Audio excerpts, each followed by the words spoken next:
우리는 2024년 이 즈음에 그의 이름을 다시 이야기하고 왜 DJ 정신을 이야기하는 걸까? 이 얘기를 좀 해보고 싶거든요. 뭐 눈에 띄는 역사적 퇴행 때문이죠.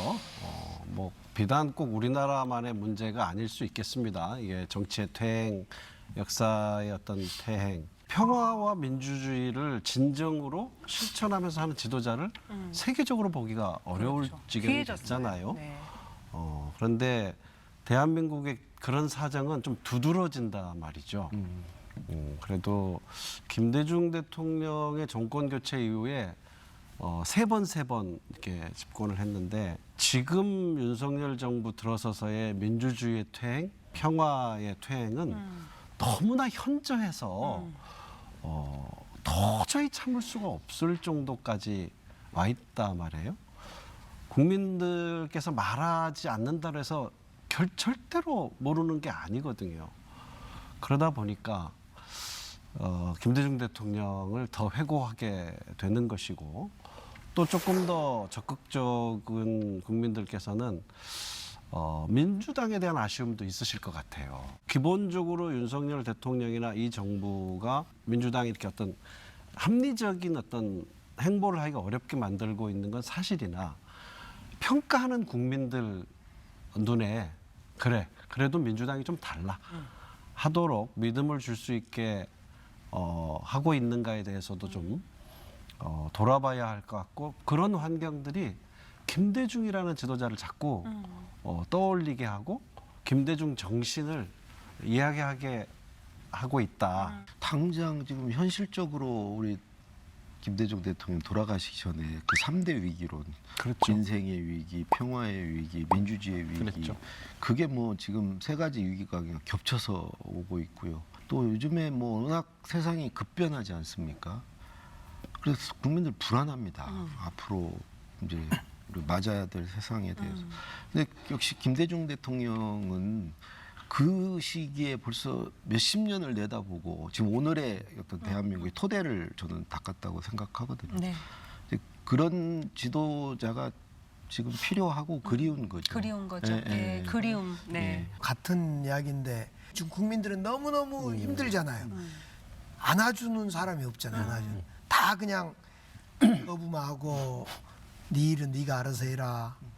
그리고 공감해 주는 사람도 없고 정치권을 봐도 티격태격하고 있고 세계 뭐 정치 지도자들도 맨날 전쟁만 일으키고 있고 도대체 우리가 어디 몸둘 바를 모르는 거 아니에요. 어디 가서 좀 우리를 위로받고 싶고 국민들이 그런 사람이 없기 때문에 누군가 눈물도 흘려주고 위로해주는 그런 사람이 누굴까? 아 그때 김대중 정치 지도자는 우리를 따뜻거려주고 같이 울어도 주고 그냥 국밥도 한 그릇 먹어줄 것 같은 뭐 이런 느낌이 있었을 것 같아요. 세상도 각박한데 그냥 정치도 너무 각박해지고 그러니까 그걸 품어주는 사람 없나? 아 그때는 있었지 이런 것 같아요. 우리 시장님 말씀하셨지만 지금 뭐 세상이 계속 갈등과 분열과 혐오와 뭐 대립과 그냥 갈수록 더 이제 그런데 김대중 대통령이야말로 정말 통합과 화합과 그렇죠. 네. 이게 상징 같은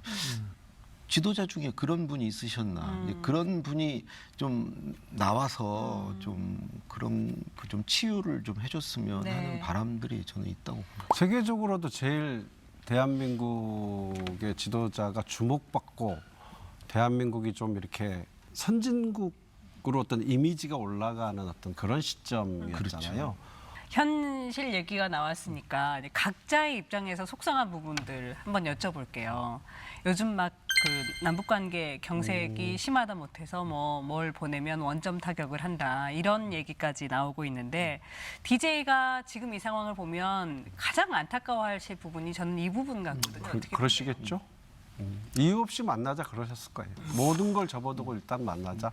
대통령이 아닌 야당의 입장에 서서라도 아마 그렇게 하셨을 거예요. 미국에 가서 지금 미국 대선 진행 중이잖아요. 이쪽에 책임 있는 사람, 저쪽에 책임 있는 사람 만나려고 하셨을 거고 중국에 가서 설명하고 중국 관계도 풀어가려고 하셨을 거고 북쪽의 지도자한테도 조건 없이 보자 이러셨을 거예요. 심지어는 지금의 야당의 입장이라면 몇 가지 이 국민적인 어떤 해법을 제시하면서 대통령 만나자 뭐 이러셨겠죠. 그러셨을 것 같아요. 그러니까요.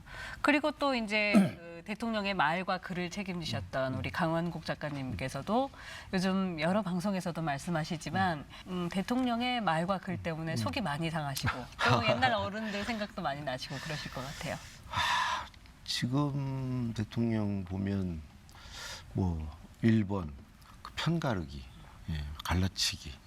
그래서 자기와 입장이 다르거나 생각이 다른 쪽을 어떤 무슨 단죄 대상으로 이렇게 놓고 공격하고 대통령은 좀 공인이잖아요.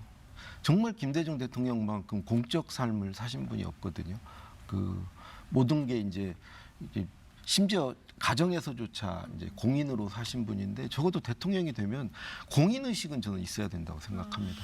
그 이제 공적으로 공정해야 되고 투명해야 되고 말 한마디를 하더라도 공적으로 해야 되는데 어찌 보면 대통령 되기 이전에 살아왔던 방식과 언어로 여전히 이제 그걸 고집하면서 사시는 것 같고 김대중 대통령이 보시면은 참 뭐라고 하실지 예.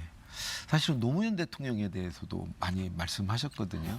제발 좀 반보만 앞서가라. 네. 너무 앞서가지 마라. 국내에 손을 놓으면 안 된다.